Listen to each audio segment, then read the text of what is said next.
After we compose the title, I want you to outline your topic. This is really important. As the next thing you do, I want you to outline your topic, because while it's fresh in your mind, you can go ahead and create a couple ideas on how you may want to do this. What you're going to want to approach and put in that article. The title and what's in the article need to be aligned. Imagine if I click on this, private school versus public school, facts, benefits, and statistics, and I don't see a section about facts, benefits, and statistics in there. What's going to happen? I'm going to be disappointed. I clicked on it because I saw that it had facts, benefits, and statistics about public versus private schools, and I expect to see that. So the expectations that you are giving your user in the title, you must insert into your content. Do not talk about public versus private school from a public school review and not review the public school. You got to make sure that what you say is in the title is what's going to actually end up in the article.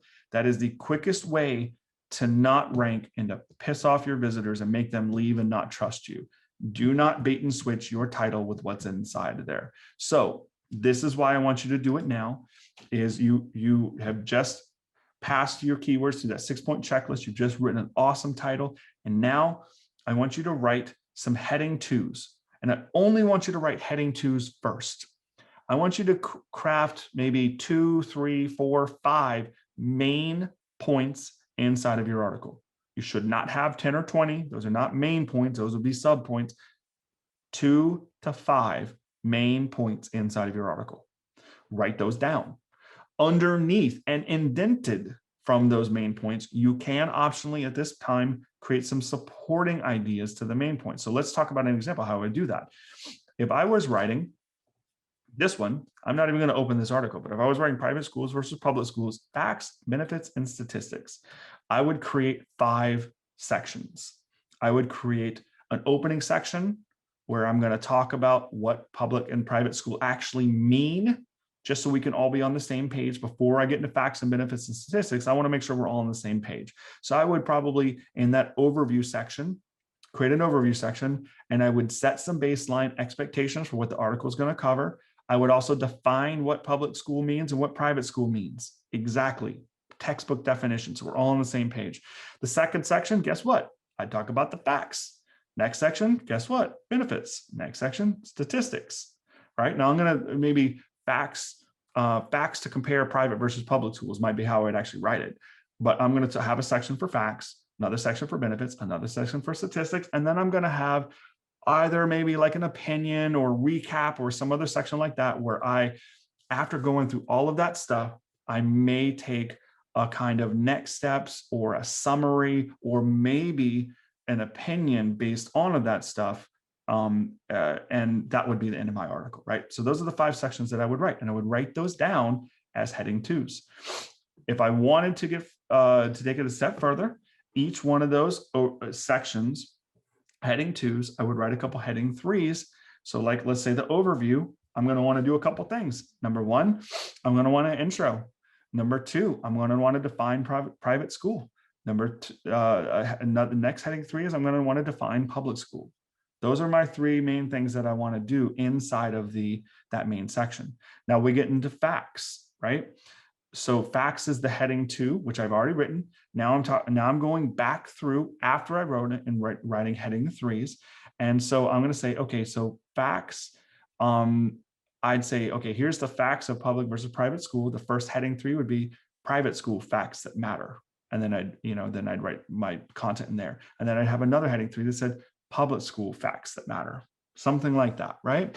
And that's my breakdown. So I have structures. Think about it, it's like an outline, guys. If you guys have ever written an essay in college class or high school or whatever, you had to write an essay. You had to write a title, you had to write 5 paragraphs. Each paragraph had to have a clear direction. That's what you're doing. You're creating an outline for your content. And I cannot stress enough how imperative this outline is before you start. If you do not have a good outline, then what's going to happen is your article is going to start shifting directions you won't be able to stay laser focused in the direction and intent of your article. And I'm telling you, the best writers, the people like our team, we do this day in and day out. And even when we don't have a solid outline, our articles end up being bad. But when we have a great outline, we put a lot of effort in the outline, the article comes out so much better. Think of it like building a house. Would you build a house without blueprints? I don't know anybody that would do that, right? You'd waste money and time, and you'd end up with something that's probably unsafe and wobbly, and just it would look like you threw it together without a plan. So that's what this whole planning section is, right? We want to complete this planning section by having ourselves this outline. Okay, so I believe that's it. So I think we've got a little slide here for why outline, organize your content in a theme, deliver a blog title without a rabbit trail of kind of shifting back and forth. You're going to save time on your drafts. You won't be writing as many versions of your article. With a good outline, well, I almost never have a second draft.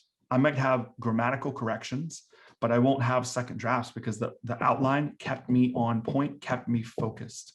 Your outline will become your headings in the article. So when we get to the format, which we're going to have to do next week, just due to time, but when we get to that, we're going to show how we take an article outline and it will directly correlate to the HTML structure, the SEO structure that Google wants to see to help you rank. It's going to directly correlate. So put the time in right now with this outline.